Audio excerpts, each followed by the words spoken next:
Call a meeting to order, 6 o'clock.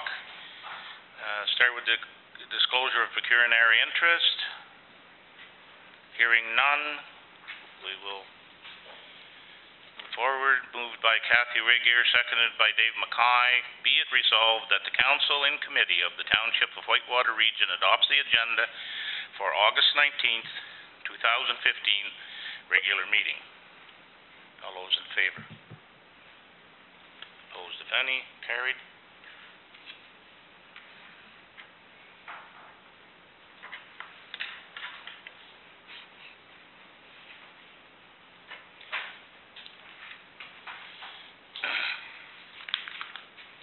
Now turn the meeting over to Chair of Recreation, Chris Olmstead.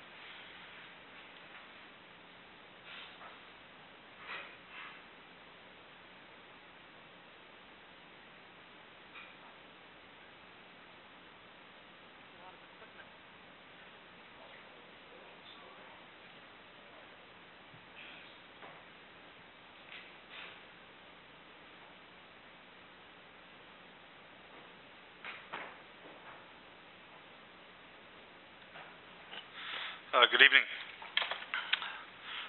First item on the agenda is a CN Rail Corridor Memorandum of Understanding.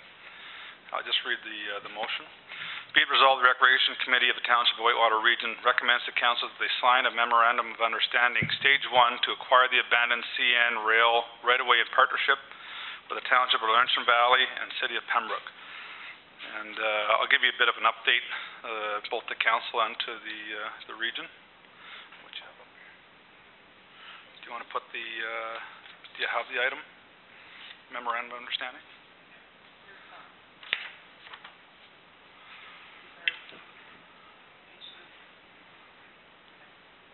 Okay, let me first off start by saying I want to be careful of the details that I give out here. So Whitewater, Laurentian Valley, Pembroke, and Killaloo initially entered into a consortium to acquire the CN Rail Corridor from the Quebec down near the Portash area all the way up past Killaloo up to Algonquin Park.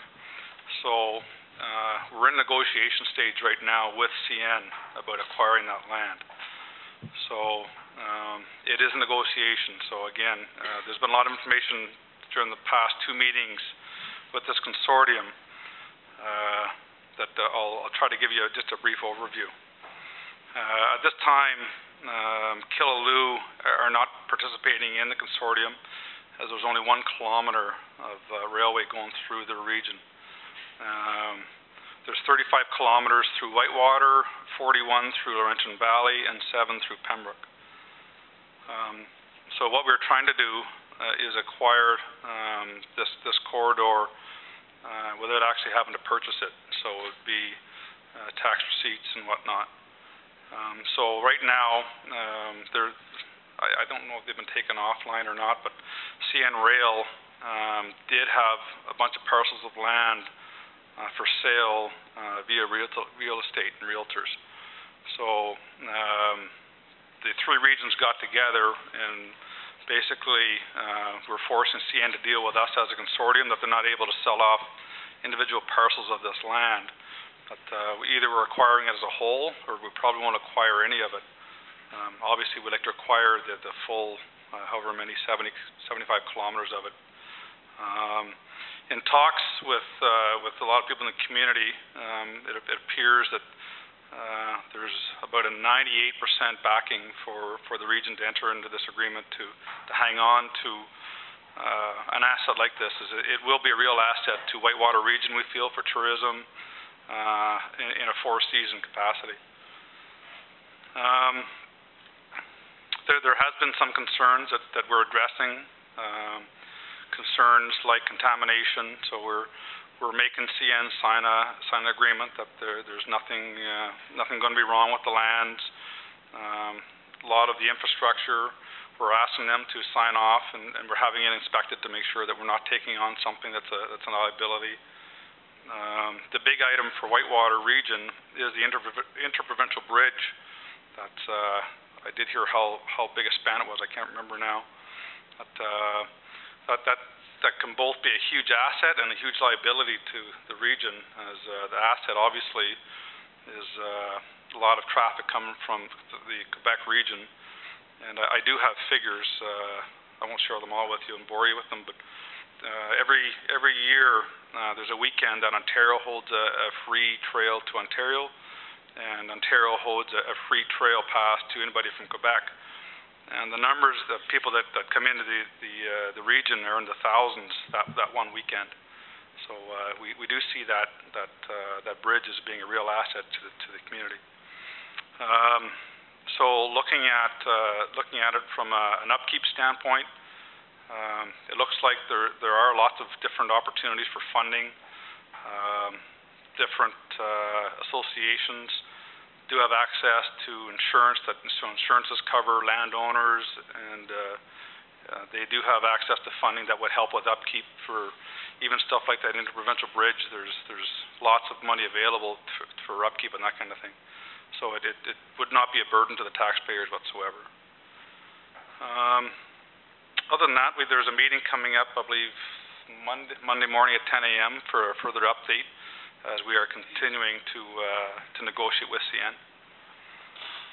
So this memorandum basically is just the consortium getting together and each of the three regions saying we're forcing CN to deal with us as a whole.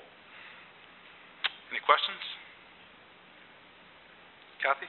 Sorry, Councillor Rieger? That's fine. Is there an issue with Killaloe not participating? Is that going to be a detriment in any way? No, my understanding in that region, I'm not deeply familiar with it, but the last kilometer up there, they wouldn't probably use for the trails, as the trails already bypass that area anyway. So to my understanding, it's not an issue, and it is only 1 kilometer. Mayor? It goes through the reservation, Pikwik-Nagan reservation. That kilometer has been removed because I believe they have built a park in that area. But I totally agree that it's not an issue. Yeah, my understanding is they already have a trail system up in that area that they wouldn't need this kilometer. That's right, yeah. Anybody else? Councillor Mackay?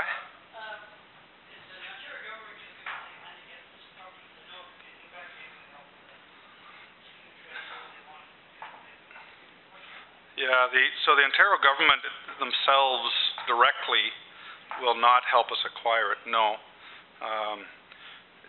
and understand that we're trying to acquire this piece of land without any dollars, without actually putting out any dollars towards it. There are some fees that are going to have to be addressed, like survey fees and that kind of thing. But at this point, the Ontario government is not helping. Having said that, there is a very large fund for the Canada 150 in 2017 that this type of an asset would fall under an umbrella. So both in Ontario and the Canadian and basically Canada-wide, they're looking to connect trails, and I do have about 5-6 different maps in there that there's loops missing. So as part of this Canada 150, they're looking to actually connect coast to coast in a trail system.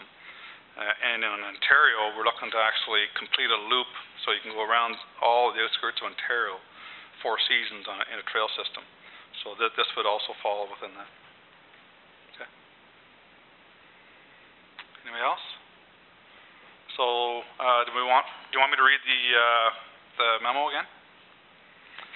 Be it resolved that the Recreation Committee of the Township Whitewater Region recommends the Council that they sign a Memorandum of Understanding, Stage 1, to acquire the abandoned CN rail right-of-way in partnership with the Township of Laurentian Valley and City of Pembroke. All for? Opposed? Carried.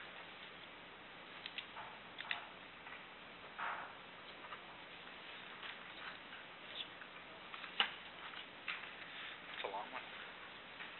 Okay, we need a drink of water through this one. Be it resolved that the Recreation Committee of the Township Whitewater Region recommends to Council that the Township allow the Cobden Recreation Association to install an existing Discovery Center DC 4LG CSA compliant IPEMA certified play structure in Cobden Park as per the manufacturer's specification. The Recreation Committee further recommends that the township provide services and materials in kind where possible, such as site preparation and sand for the protective surface. A prior-to-use inspection by a certified playground inspector will verify that the unit has been installed correctly and that there are no non-compliant issues before allowing the public to use the play structure.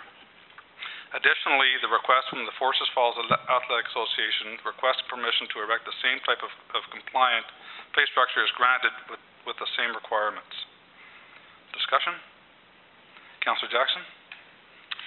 Yes, there's been some discussion over this, and I certainly thank Mayor Johnson for going that extra mile and checking with the manufacturer. I think that brought a lot of the information to a head, as well as Heather bringing this information as well, Heather Corrigan.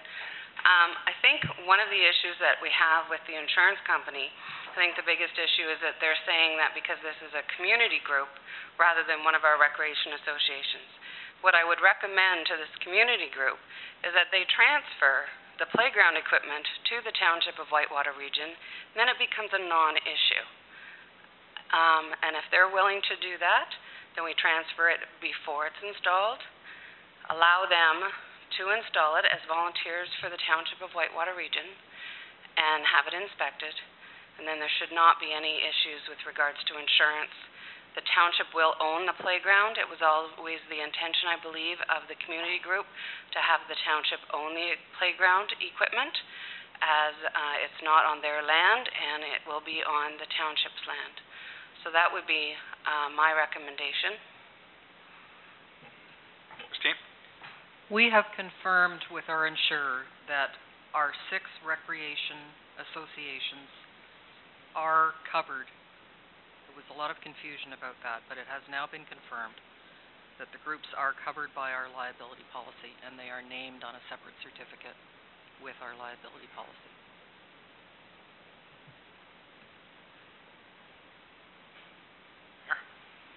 So then, that means that Charlene's recommendation would be fitting then to fall in under our system. You could do it either way. They are covered under the insurance policy, so they could go ahead as per the motion and install it with an inspection, or they could give it to the township and still there isn't much difference. We're going to end up owning it anyway on our, or we hire an installer to do it, which is what happened in Beachburg. The fire department hired a professional installer there, we have recently found out. So there's several options, but the big cloud over this whole issue was confirming that the recreation volunteers are covered under our insurance policy, and it has now been confirmed that they are. Mayor?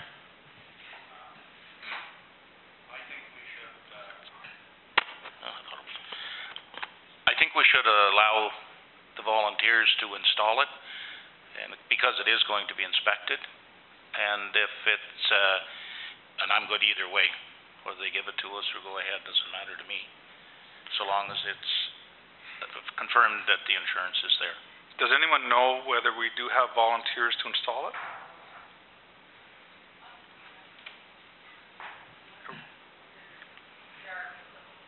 Actually, do you want to come up to the microphone? Just, we'll capture that.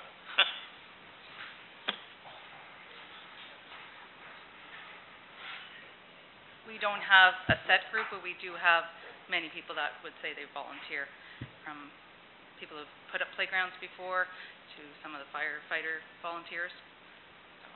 So if we gave them somebody from Public Works, if somebody was there to manage the project from the township, if that's doable and have enough people to volunteer, would that suit everybody? Okay? Yep. I would volunteer to go down there myself. I'm not on Public Works, but anyway.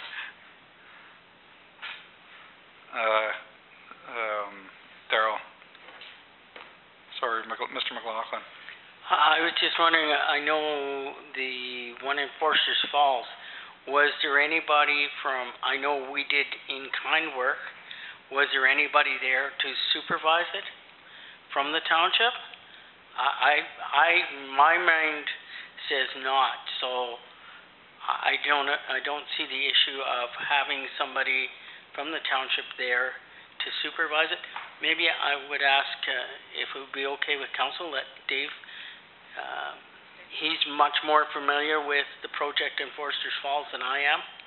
So if you could come and answer that question for me, Dave. Okay, I'm sorry, Dave. What I was saying is that the structure in Foresters Falls, which you were involved in, because we were talking about having to have somebody from the township there to supervise it. That wasn't the case when you did that job in Foresters Falls, was it? Correct. The township did the site preparation, the excavation, and also the fill of the sand at the end, but the actual installation was done by a group of volunteers, assisted by a couple of local businesses. Then I personally, if I could go ahead, I don't see an issue of having to have somebody from the township there. If they're looking for its preparation and material, then I think we could go ahead that way. I would be quite well in favor of doing that. Okay. Councillor Rieger? I just have one question regarding, once these are installed, how often do they need to be re-inspected to be sure that they're still up to specification, or that they don't deteriorate, or do they have to be recertified once they're up? I think it's like any other asset, that it's a typical inspection. Councillor Jackson? Playgrounds have to be inspected yearly. There's a maintenance inspection which should be done annually, as far as making sure that bolts are tight, there's nothing falling apart, that type of thing. As for the CSA certification, I don't think that needs to be done annually unless the certification specifications change, which they do from time to time. Yep. Then that will fall under our Public Works Department, I would assume, to be sure that that happens annually. Christine? Actually, we're going to contract the services of Steve Fegan, who is a qualified playground inspector. Steve works for Bon Valley. He has inspected our playgrounds before. I think our inspections are out of date. Public Works is overloaded. This will fall to the Parks' responsibility, and because we do not have a recreation department or a recreation manager, these duties I have assigned to the Environmental Services Department because there was no one else to take it on. But the whole issue of annual inspection, and there are, I believe, 6 playgrounds, is only a piece of a future, not problem, but something that we're going to need to address, that we have no department that's really suited to be looking after all of our recreation facilities, parks, playgrounds, arenas, and then the accessibility piece in all of this is huge. So I really think that we're starting to, as we grow our recreation assets and add to them, that in the future we may need to have the discussion about a recreation manager to manage all of this, because there's no suitable department at the moment. Okay. Mayor? I like Christine's idea. I do feel that this falls outside of Public Works. I'm okay personally with them in kind, the preparation, but as far as an inspection yearly, like I don't think that that's a great idea. I think we should have somebody that comes in, same as we do with our fire extinguishers and so forth. They come in, you got something on, covers your liabilities, everybody's happy, easy, simple, and not expensive. Okay. Any other comments? Councillor Jackson? I think my only concern is the availability of Stephen Fagan from Bonnechere Valley. I know that he hasn't been available over the last, the winter period for other reasons, but I don't know that if have you contacted him to continue on with his inspections? Steve has emailed him, and I don't believe he's contacted you back yet. I'm sure he's busy. If it won't work for Steve, maybe Steve can recommend, we'll try and find someone else who can do this, but I think we're way overdue for inspections, and I'd like to get on this sooner rather than later. Okay, just to close it then, now, it sounds like the motion will stand as read, and I don't think we need to transfer it into the township's possession now. So I'll just reread it. Be it resolved that the Recreation Committee of the Township Whitewater Region recommends to Council that the Township allow the Cobden Recreation Association to install an existing Discovery Center DC-4LG CSA compliant IPEMA certified play structure in Cobden Park as per the manufacturer's specifications. The Recreation Committee further recommends that the Township provide services and materials in kind where possible, such as site preparation and sand for the protective surface. A prior to use inspection by a certified playground inspector will verify that the unit has been installed correctly and that there are no non-compliant issues before allowing the public to use the play structure. Additionally, the request from the Foresters Falls Athletic Association requesting permission to erect the same type of compliant play structure is granted with the same requirements. All for? Against? Carried.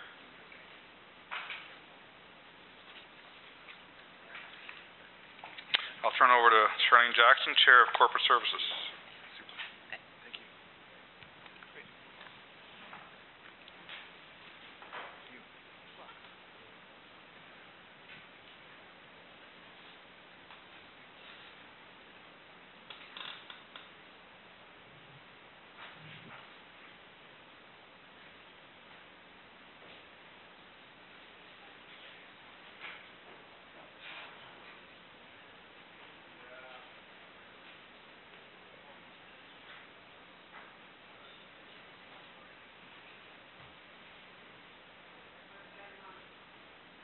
The first item on the agenda for the Corporate Services Committee is the Richard Reed delegation, the Haley Town Site Water Rates petition. Is Mr. Reed here? Come forward.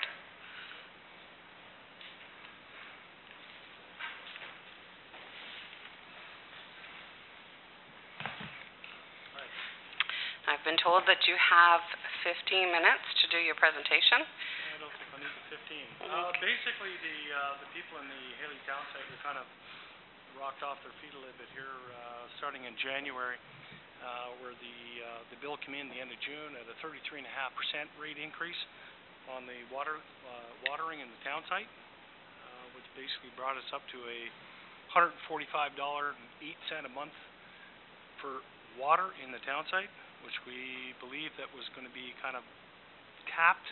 Obviously, it has not been. I understand that apparently it was supposed to be going higher than the 33.5%, but that got squashed. You know, basically what we're looking at here is basically we're paying more for water than a small commercial business and sewer in Cobden. And my question is, where did the 33.5% increase come from? And is it stopped? Is it eventually going to be $200 a month down the road?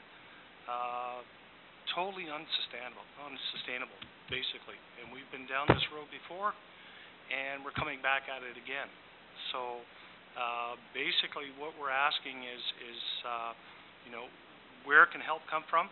And we're asking at this particular point, we're saying, why can't the petition that I have in front of me here will be going to the Legislative Assembly of Ontario, and it'll be asking for amalgamation of the three water systems, and we don't understand why they cannot be amalgamated. It is Whitewater Township, period. When I look out my window in the wintertime, I see Whitewater Township plowing my roads. I see what I call a fire department. I could get Haley's, I could get Cobden, I could get, you know, everything seems to be amalgamated in the Whitewater Township except for the water. And I want to ask why. Has it ever been looked into? I have a sustainable water bill here that says that if it's under 10,000 people, that the municipality has the right to see if it can be, okay? And I want to know if it has been investigated, and if it has, then why hasn't it been accepted, is what we're looking at. Because we cannot sustain these water bills. It's doing nothing for real estate in there. I sell real estate. I've got 2 houses for sale in there.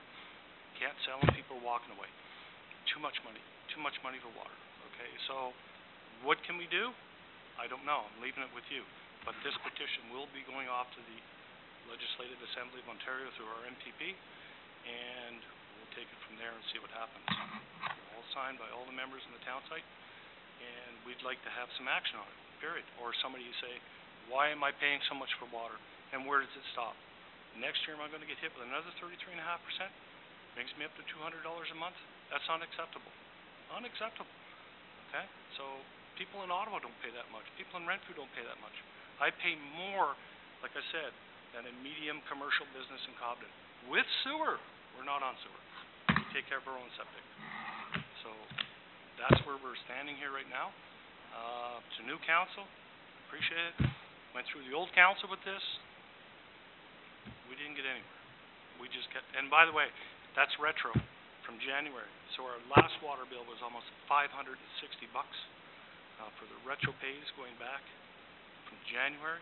Nobody was informed. It just appeared in the June payment.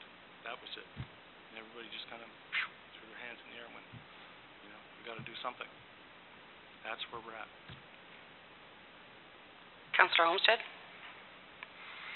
Yes, Mr. Reid, as we were going through the budgets, I do recall this item in detail coming up, and that's the first question that I had as well, is that I can't remember the exact increase that we were proposing, but it was substantially higher than the 33%.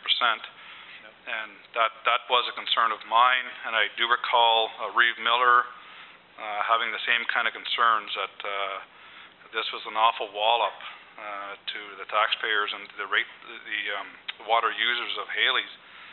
And quite a discussion went on, but at that time there was documents produced that whenever these new wells were installed, that the water lines were installed, the entire site knew about it and basically signed off on it. It was a vote that they had, which I had to back off a bit in my discussions with the increase. And as you know, by reading the package, that a lot of the rates are subsidized by the rest of the region. Otherwise, it would have been higher. But looking through and I didn't know the history, being a new councillor, I had no idea of the history of what went on there.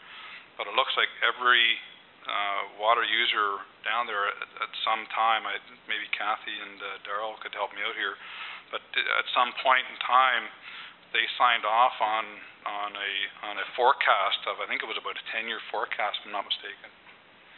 Marshall might know better, but everybody in that site got notice of. I think at that point, pardon me, I think at that point too, we did not have any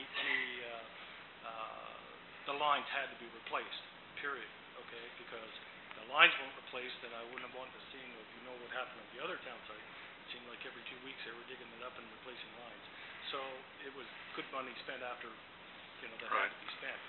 Now, having said all that, I'm still of the opinion that we should be looking at amalgamating, and I know there's different acts, whatnot, that allow you to do it, and some others don't allow you to do it. And I did read that exact document that you have there, saying that it can be looked at, but at this point in time, for this one, it wasn't possible. It wasn't possible? It wasn't possible to proceed this year with amalgamating all three.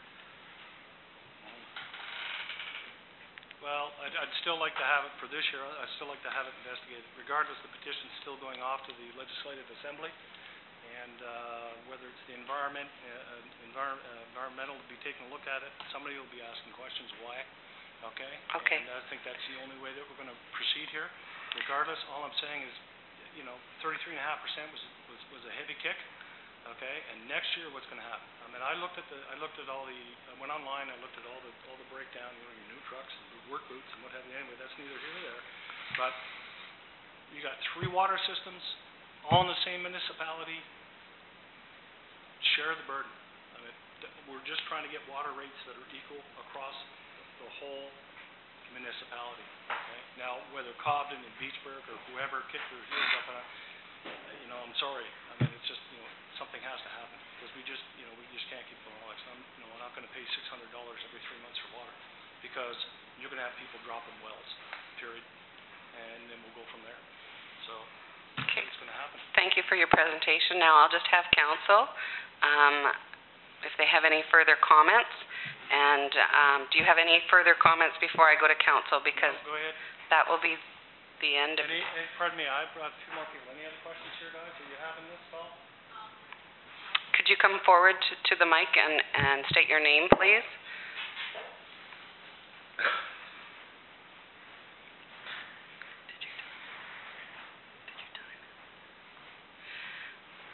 Hi, my name's Joanne Laviolette. Joanne Laviolette? Can I get you to speak directly into the microphone, or it won't be picked up? Thank you. Okay. I'm a little shocked when you mentioned that we signed off on something. I don't recall signing anything. So I'm not really sure what you mean about signing off on increasing water rates.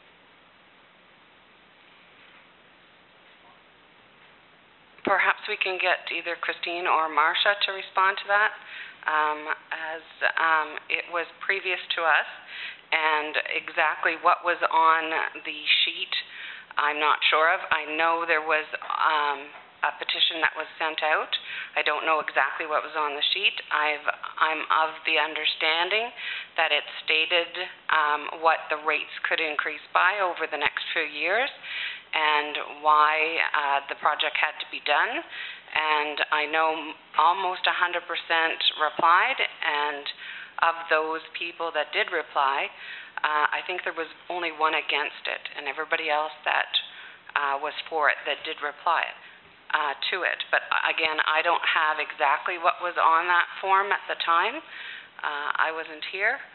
I don't know if Marcia knows, and perhaps I'll get her to speak to that. Yes, the old council as well as the old CAO had a presentation, as well as forms went out to everybody in Haley's town site to state what the water rates will go up to. And we will get copies of the sheets, and if you require copies of the names at each one, we could get that for you guys. And on that sheet, it does state, I'm pretty sure this number is correct, up to $1,700 a year at that time, and that was a couple of years ago, going forward. So, but I just don't have the paper in front of me. But I believe everybody signed it, every homeowner there except one homeowner stated that they were in agreement with those increases. And was this for the upgrade, like when we're talking about the upgrade, are we talking about the building and all the infrastructure that went under the roads, or were those two separate things? I'm sorry, I can't recall. Again, I wasn't part of that, unfortunately. It was all one. Yeah, I'm not... We will have to dig that up, and we'll certainly do that, and we can provide a report to council, which will then be public, and we'll get all that information for you. Okay, thank you. You're welcome. Okay. You have one more comment, and that's all. Chris, you said that at this point in time this year that you said that you did look into the amalgamation, and you said at this point this year there was a slight chance that that would be happening. Well, what about the future? Yeah, so just to back up, there was two or three of us that were very concerned about these rates. I saw the $400 and some a quarter, and I personally, I do recall saying that I know lots of people in the Haley town site, and some of them are telling me that their houses are for sale and they couldn't sell their homes. Right. I was door to door in Haley's, so I got a first-hand account of what was going on. So when I saw the 33%, well, actually, I think it was more like 40-some percent, 47% maybe is what we were first looking at. And we basically sat here scratching our heads saying, what can we do? So that's where at least we devised a plan at this point to subsidize it with some other funding to bring it down to 33%. But at the end of the day, this year, it looked like there was no way it was going to happen this year. Just the new council, I don't think we were there yet. Do I think that personally? I think that we are one region now that we should be looking at opportunities like this, and there's many other areas as well, not just water rates, right? We have fire departments and recreation committees and all kinds of stuff, but I think we should be looking at more than just this as a region. Okay. Councillor McLaughlin, did you have something? Well, I did sit in on that meeting. I don't think anybody else here did, but I was there. The meeting that was held in the United Church in Haley Station that night, talking about that would be the infrastructure to replace the lines. That's right. At that night. And there was a survey that went out, and I think that's the survey you're talking about, and it came back that everybody was in favor except one to do that project. So it was at that point, because we were contemplating, as you know, of doing a different project.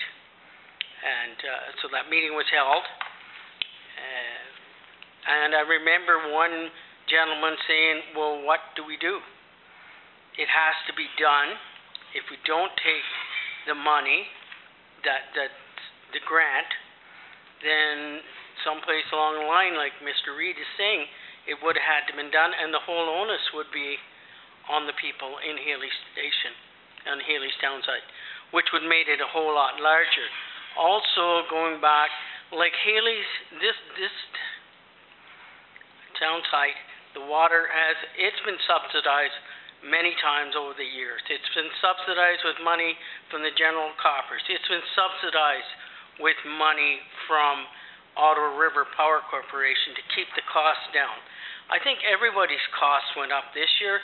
Haley Station, it went up a lot more, and I think there wasn't just 2 or 3 councillors that were worried. I struggled with it because there's only, 33?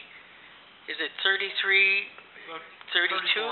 34 houses, 33 users or 34 users? You know, and there's where the big problem lies, right there. Because there's so few people to try and all the more reason for amalgamation. That has not been the first time this has been brought forward. It was brought forward before with the old council, and we talked about it as well. That's just to bring you back with some of the history that's happened. And I don't think there was one of us that struggled this time around. And we came back and we did take money from, it came from Cobden, the surplus in Cobden, which came to subsidize, because you're right, it would have been $1,700. It's a struggle, and I understand your concerns as well. It's something we can think about. No, it's not something, sir. I'm going to leave a copy of this for you, sir. Sorry, Darrell. This is a copy that's going off the Legislative Assembly with the signatures. It'll be going next week, and we'll talk about it and money being subsidized and what have you. You've looked at it. Obviously, there were people that made decisions why it couldn't be amalgamated. I'm not even going to ask who. Apparently, according to this, there's something. Who's the general up here? Somebody has to make the final lieutenant. Is that correct? Excuse me for a moment. Water Service, something about the lieutenant of the group has to make a decision on this. Somebody made a decision why we could not amalgamate if you did investigate it. And I'm not saying you didn't, but I'm saying we were questioning it again. And just to be clear, yes. We didn't do a full investigation. It was just discussed with regards to budgeting increases.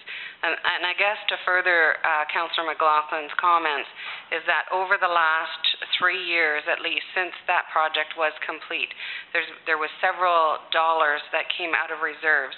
There's no longer any reserves left, because a lot of it was subsidized to Haley Town Site, and that's why you saw such a big jump.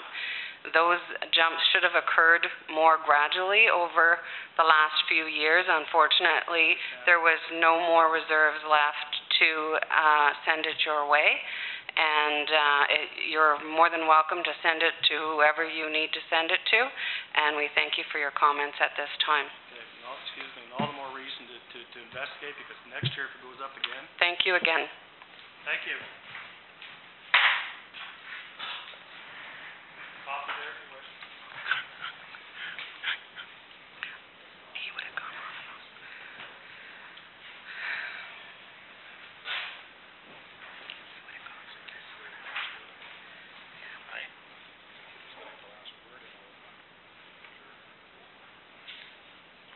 I just wanted to thank them for bringing, because now we can work with it. Yes. Now that it's come forward to us, we can work with it. Somebody want to reopen that door as it is a public meeting? Thank you, Mr. Shields.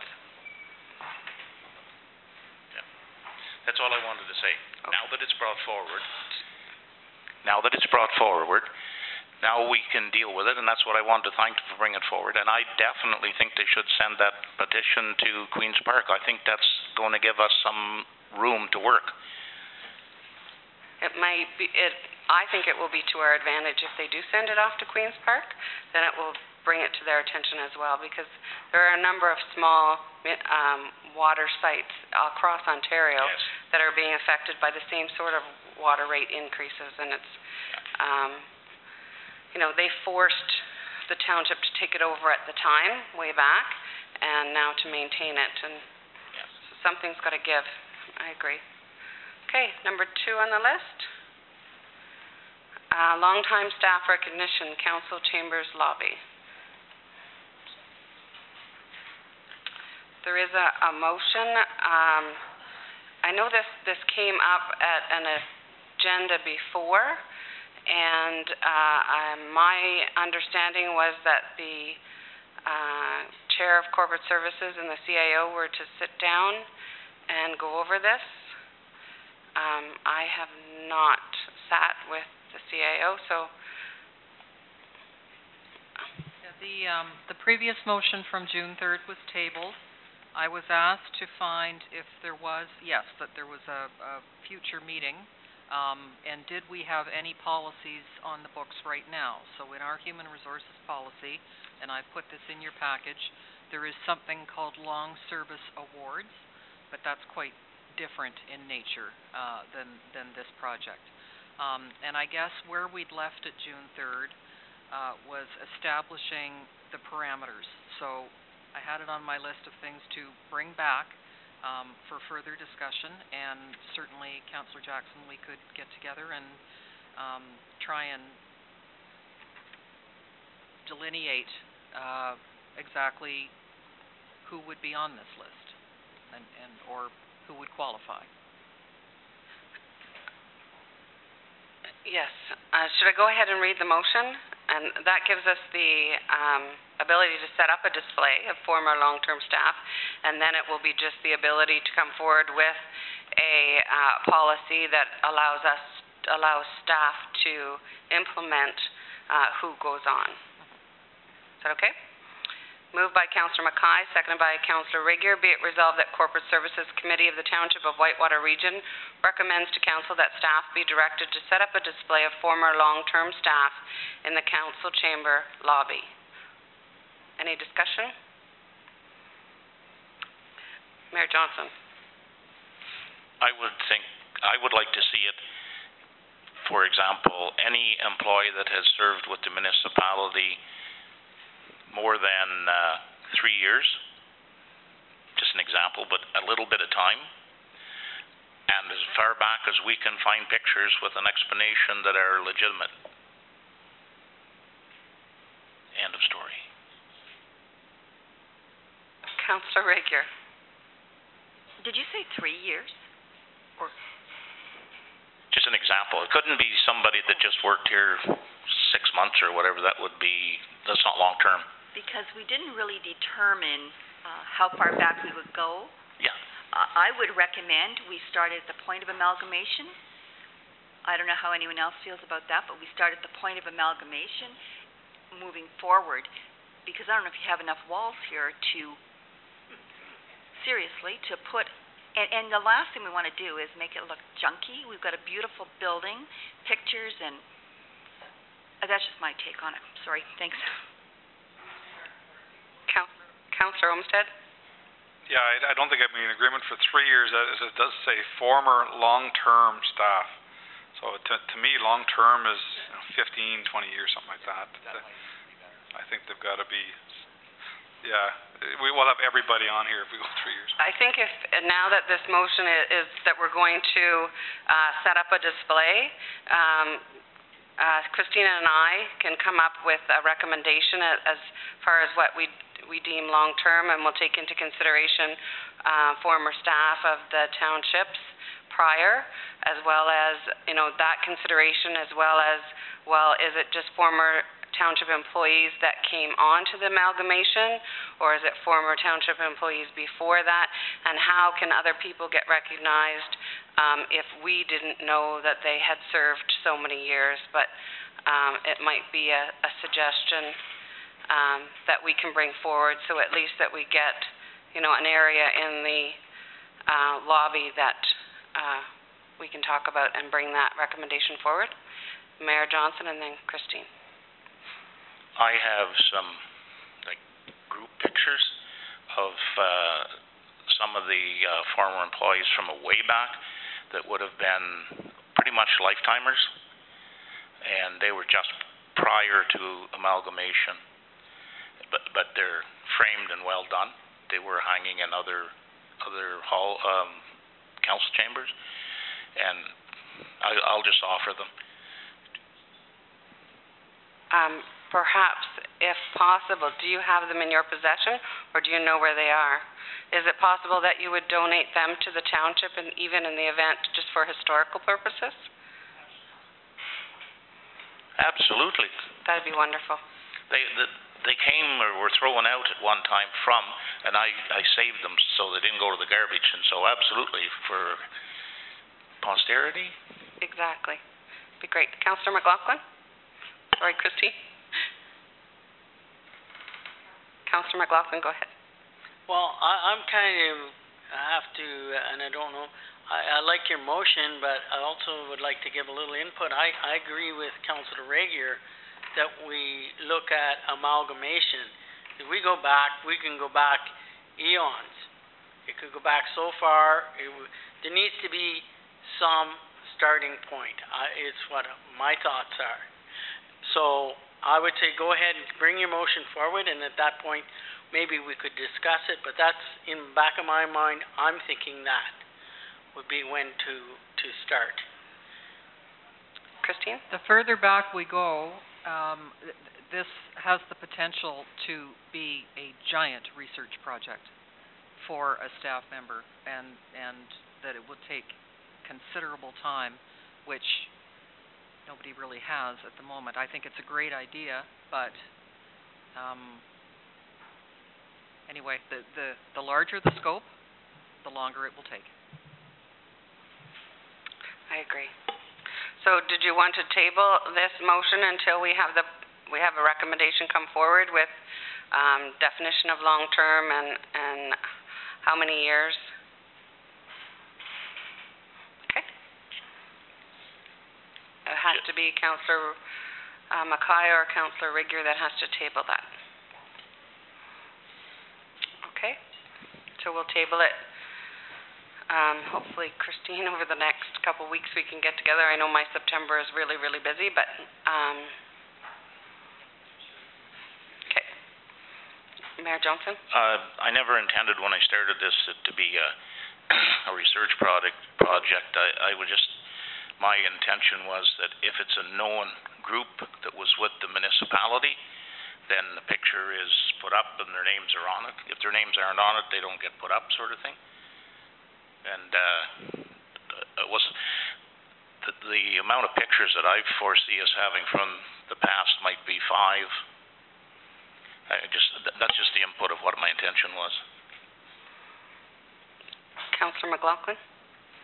I can see where the mayor's coming from, but also I think it'll cause a lot of friction when there's people that are being missed. So I have to agree with what Christine's saying. It would be a huge project, because if we're going to do it and go backwards, I think we have to do it and make sure we have everybody, and that's a big, big undertaking. I totally agree with Councillor McLaughlin as well as with Christine, and I guess there could be a line item that anybody from the public could bring a name forward. I mean, if we decide to go back, that we don't have to do the research, that, you know, they bring forward a person's name. But anyways, does anybody else want to be on that little committee that to come up with definition of long-term? Councillor McLaughlin? Okay, so the three of us. You trust us. Very good. Okay. Number 3 on the list is crossing guards discussion, allocation of resources for 2016.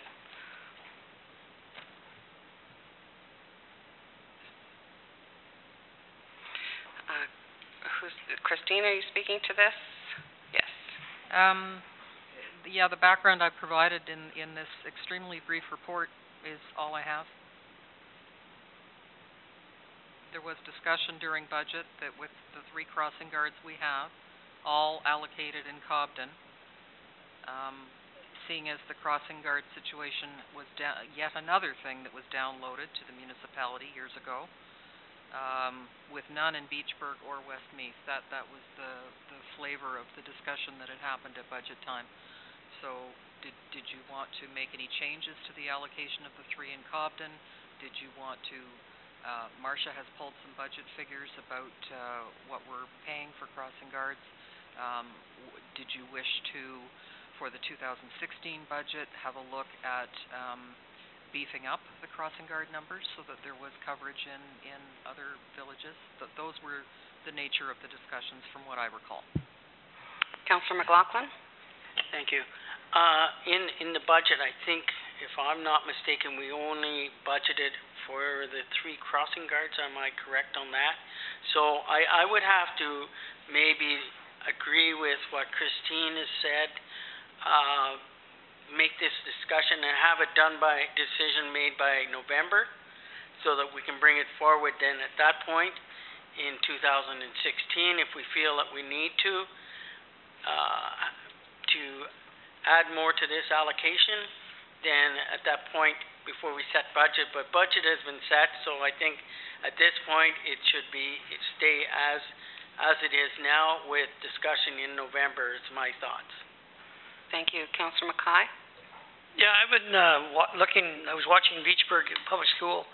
The kids don't really need a crossing guard there. The teachers watch them. There's a 3-way stop, and the kids come out and go on the sidewalk, and when they get to the corner of the main street, there's sidewalks, and maybe striped lines across the road would be, it's not very dangerous. When I watched where they went, they follow the sidewalks up and down, so maybe where they do cross, we can have Renfrew County put, crosswalks or whatever.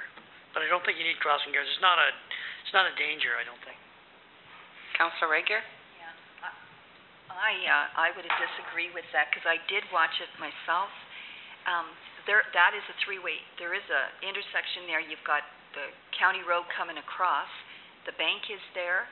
It is quite a busy section of road there, and it is very congested morning and afternoon when those kids are coming out.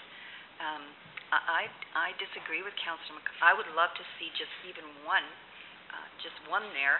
I don't know if we need 3. I understand, Councillor McLaughlin, we do not have it in the budget to hire another one at this time, but I'm wondering if we could disperse even 1 out of the 3. I don't know how. I'm not even sure where the Cobden ones are situated, so I don't know if there's even a possibility of.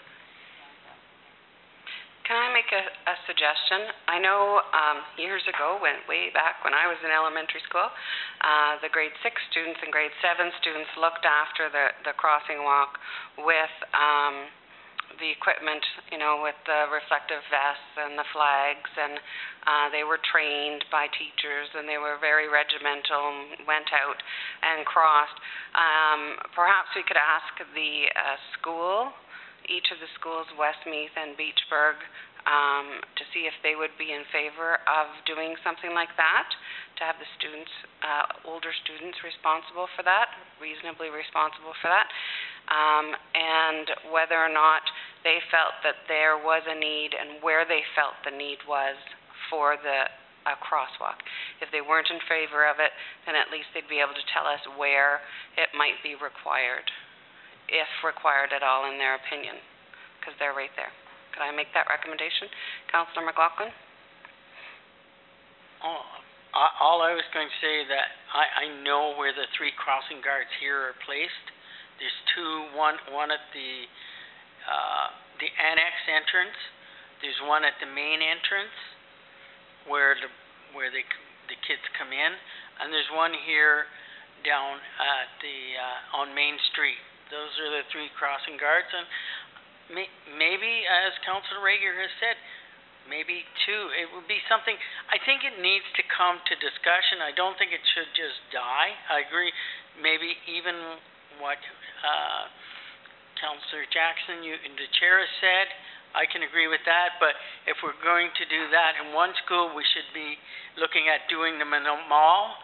So I think this should be tabled or brought forward at another committee meeting,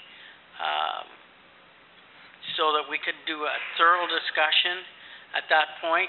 I still think that we're budgeted for 3. If we feel we want to move one, I'm quite in favor. I don't really have a problem with that. I just think that we cannot increase our budget because it's set. I would agree with Councillor McLaughlin with regards to the 2015 year. I think that we're set right now. I see an issue with the 2 that are right at the school, and the one, of course, is required, in my opinion, on Main Street in Cobden. The 2 is that there's actually 2 entrances, one for the younger children that go into the kindergarten and the grade 1 classrooms, and one that goes into the main school. There is no sidewalk on the other side that I understand, of the other side of the road, for even if they crossed over once, they could walk up the sidewalk to either the younger children or the crossover where the younger children come and they could walk down. My understanding, there's no, you would agree with that, Councillor McLaughlin? Go ahead. The problem you have there is because the buses are unloading as the children are coming, and that's very, very dangerous. And I've brought that forward to my boss because we're unloading children off the buses. The buses are moving, and there's children walking to try and get into the main entrance. So, no, that would not, in my opinion, that wouldn't be a real safe issue. So, like I say, I think it should be tabled. Yeah. Councillor Mackay? Yeah, I can go talk to the principal at Beachburg School and see what she thinks where we might disagree, but... Okay, all right, so we'll do that. Should we not be directing staff to do that, rather than having councillors bring that information back to the table? I think it should come from staff, but... Mayor Johnson? I think we should have Dave Shields here for that discussion also. When we bring it back, we should invite Dave Shields, Chairman of Brantford County School. I think it's very important. I think also at that time, if we have him here for discussions, there's possibly more issues that we could discuss than just bodyguards. Or not bodyguards. Crossing guards. Well, they are bodyguards really, but crossing guards. Okay, Christine? Would it be helpful for committee if staff sent a letter to the 2 principals in Beachburg and Westmeath? Cobden and Cobden. Well, but Cobden's already covered. Right, there's 2 schools in Westmeath, okay. But as well, perhaps send a letter to the Cobden principal as well with that suggestion of having the older students do it. And then if the older students do it, then we could provide 3 that could supervise this rather than 3 that actually do it, in my opinion, but... Okay, well, we'd be happy to draft a letter and send it off to get input. Either that, or another suggestion is to send off a letter of invitation to come to a future committee meeting in the fall with the school trustee, Dave Shields, and the principals, so that you'd have a first-hand discussion of exactly what the situation is. Perhaps that might be more illuminating for you. Yeah, as long as they know what the issue is and what we might be proposing, I think that's a great idea. So you're okay with that? I'd like a motion, please, directing staff.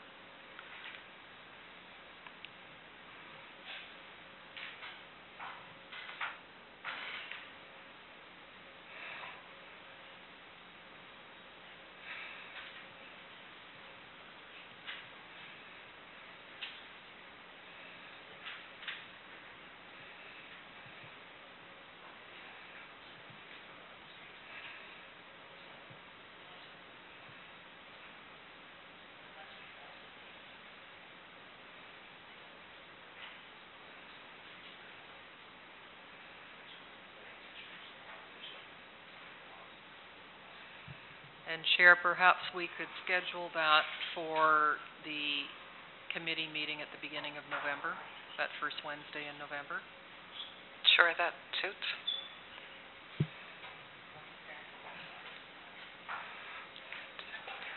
Do we have hunters in the building for councillors in November? Do you hunt, Councillor Mackay? I think we're good.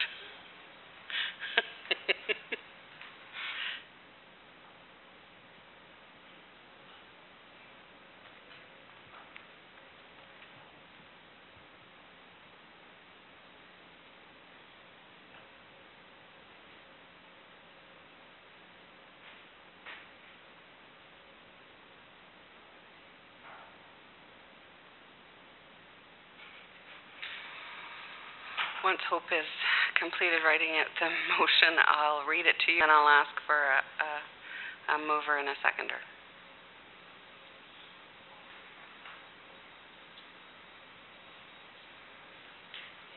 Yep, that's good. So the motion that Hope has quickly put together, be it resolved that the Corporate Services Committee of the Township of Whitewater Region direct staff to invite representatives from the schools in the municipality to come to the November council and committee meeting to discuss proposals regarding the crossing guards issue. Do I have a mover and a seconder? I'll just throw it that way and you can sign it.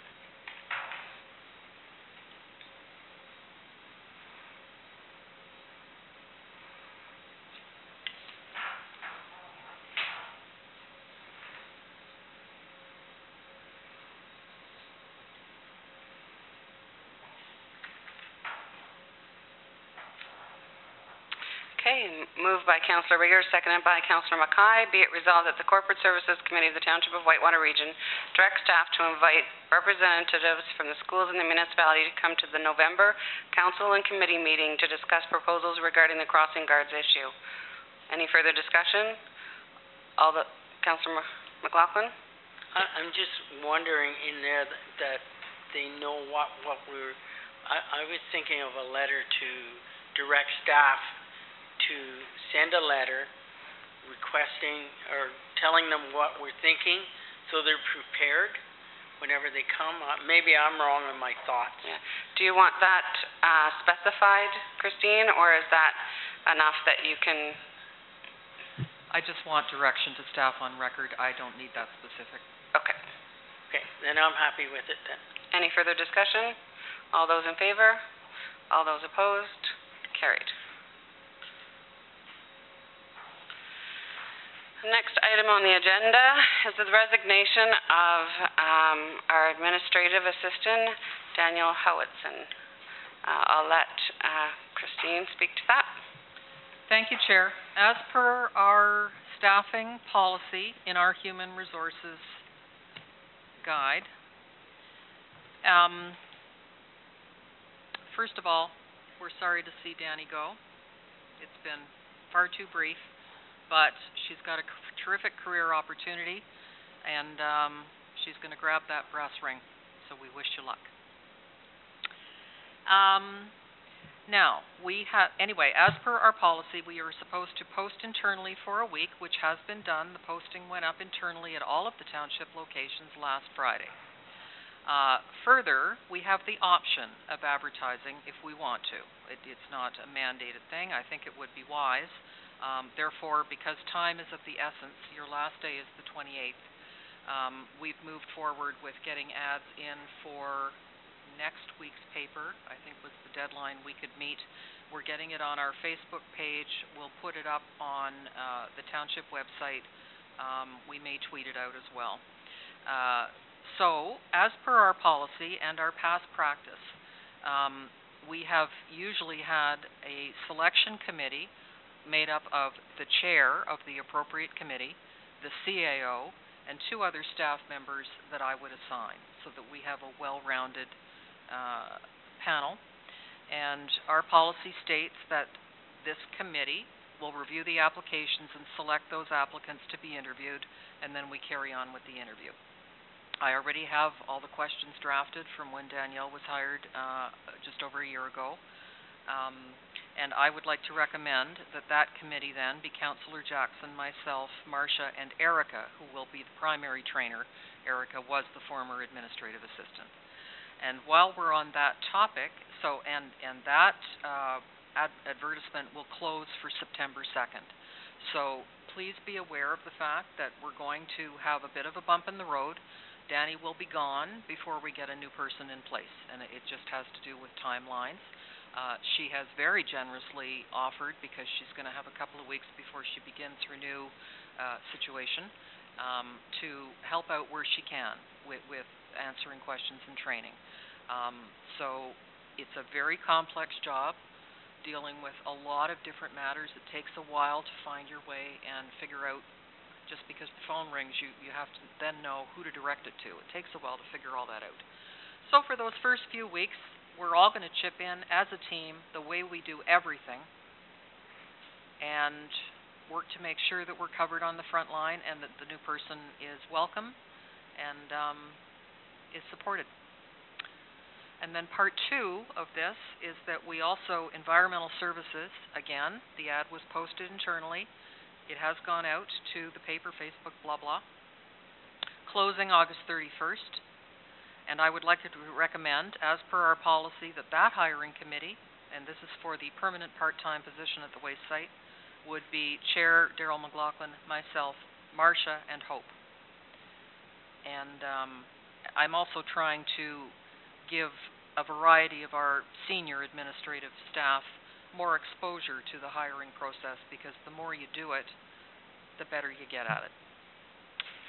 Is there a reason why the department head is not on that list for environmental services? Oh, well, that's silly of me, of course. So it's Daryl, Christine, Steve, and Marcia. Thank you. Is that what you were going to say? Okay. And I guess the only other question was, Steve? with the posting internally, did you receive any applications? Not yet. Okay. And when did that close? Or has it closed? It hasn't. The internal posting for the admin assistant? For the admin assistant is Friday, this Friday. And for the environmental services, it will be next Monday. So we'll see. And those people, whoever would apply internally, they don't have any exclusivity.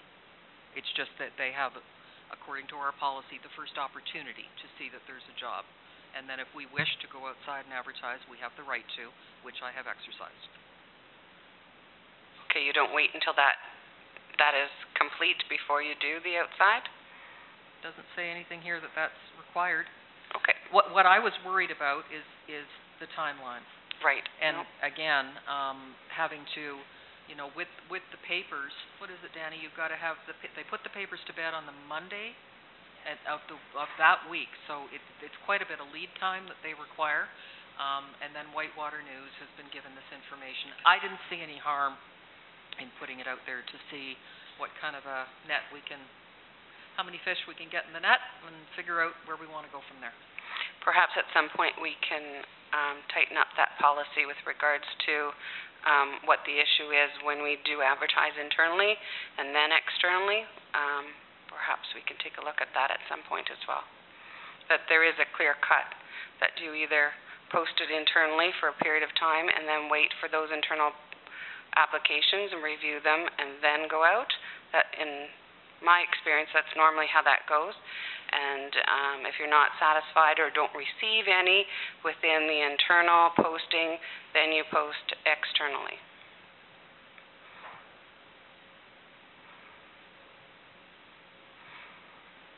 Just so that it's clear in the policy how that goes. Either that, or I don't see that to post it for a minimum of a week internally before it goes externally doesn't really give anybody an advantage other than they're aware of, and they should be aware of the fact that there is a position available anyways internally if everybody's talking to each other and within the township.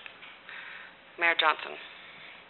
I was just going to say, if we're going to change the policy, I agree that's what we should have, an interview for the staff if it's one from within. But if we're going to change the policy, we have to do a notice of policy change. Is that correct? And it wouldn't go into this round of hiring? No, it wouldn't now. No. Our policies are yours to change as you wish. They're meant to suit council. There isn't specific language in this, the way I interpret it. I was concerned, as I say, about the timelines. No, absolutely. Yeah, I agree 100%.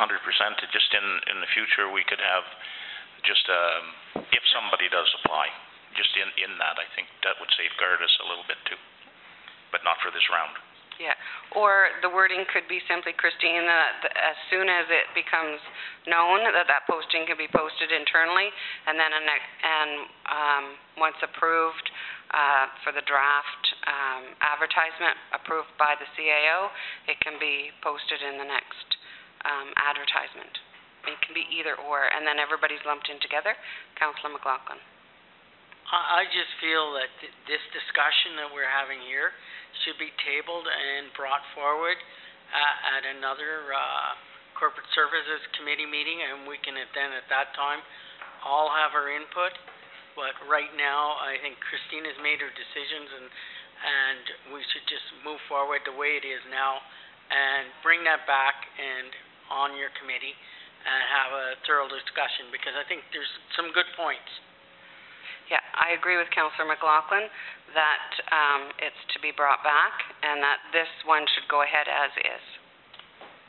Okay, then that is the end of the Corporate Services Committee. Is there anything else to discuss at all? Nothing? Good. I will. Councillor McLaughlin. Well, I'm just looking for a 5-minute recess after this. Perfect. Let's break for 5 minutes, and then we'll go to Chair Dave Mackay.